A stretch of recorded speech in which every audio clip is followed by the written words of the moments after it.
Hey guys, welcome back to my channel.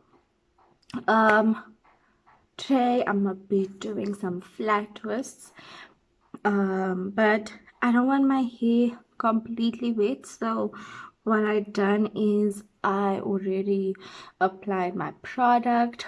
I allowed my hair to air dry. It's about 80% dry. Can you just see this beautiful texture? Texture. So yeah, I'm about to do my flat twists, and